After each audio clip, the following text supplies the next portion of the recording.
చూస్తుండగా 5 రోజులు గడిచిపోయినాయి.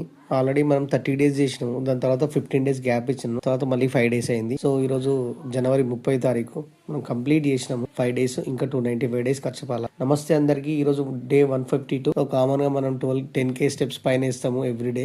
సో మనం 4 o'clock లేస్తాము. డైరెక్ట్ ప్లాట్ఫామ్ మీదకి పోతాము. వాకింగ్ చేస్తాము. వాకింగ్ చేసి వచ్చిన తర్వాత మనం ఖచ్చితంగా ఇలా క్లవ్ వాటర్ చూస్తున్నాం కదా, లవంగాలు ఇవి రాత్రి సోక్ చేసి పెడతా 60 ml బాటిల్లో. సో ఇది తీసుకుంటాను ఫస్ట్. ఇది తీసుకున్నాక మళ్ళీ 20 minutes 30 minutes గ్యాప్ ఇచ్చేసి దాని తర్వాత 2 eggs తీసుకుంటాను. 2 eggs కంప్లీట్ చేసిన తర్వాత మళ్ళీ హాఫ్ అన్ అవర్ గ్యాప్ ఇస్తాను. ఈ రోజు మళ్ళీ చూస్తున్నా కదా, 5 బాదం, 2 ఖర్జు, పాలు ఇది వేడి చేసినాయి. దీంట్లో మనం mixed seeds powder 1 teaspoon. దాంతో పాటు ఈ రోజు నుంచి కొత్త యాడ్ చేసుకున్నాను కీరా, క్యారెట్. సో ఈ రోజు ప్రతిరోజు ఉదయం నేను తీసుకోవాల్సిందే, కంపల్సరీ తీసుకుంటా. ఇది చాలా హెల్దీ ఫుడ్. సో దీనికంటే హెల్దీ ఫుడ్ ఏది ఉన్నది? 2 గుడ్లు. దాని తర్వాత మనం గుడ్లు గిట్ట ప్రతి రోజు మిస్ కాకుండా తీసుకుంటాం. 2 గుడ్లు, 3 గుడ్లు రెడీ చేస్తున్నాను. 3 గుడ్లు తీసుకుంటాను. హెల్దీ అండ్ దీంట్లో ఉన్న పౌష్టికాహారం ఎంత లేదు. మీరు ఏ డాక్టర్ అన్నా అనుకోండి, ఏమన్నా చేయండి, మీకు ఖచ్చితంగా 2 గుడ్లు తినమని చెప్తాడు. క్యారెట్, బీట్రూట్ ఖచ్చితంగా చెప్తారు. కీరా చెప్తారు, లెమన్ చెప్తారు, బాదం చెప్తారు, అన్ని చెప్తారు. సో అవన్నీ నేను పాటిస్తున్నాను. సో ఇలా మనం కన్సిస్టెన్సీగా డిసిప్లైన్ గా 1 year అంతా కష్టపడితే మనకు మంచి రిజల్ట్ వస్తుంది. సో ప్రతి రోజు నేను బోర్డు మీద క్లియర్ గా మెన్షన్ చేస్తా ప్రతి ఒక్క విషయం.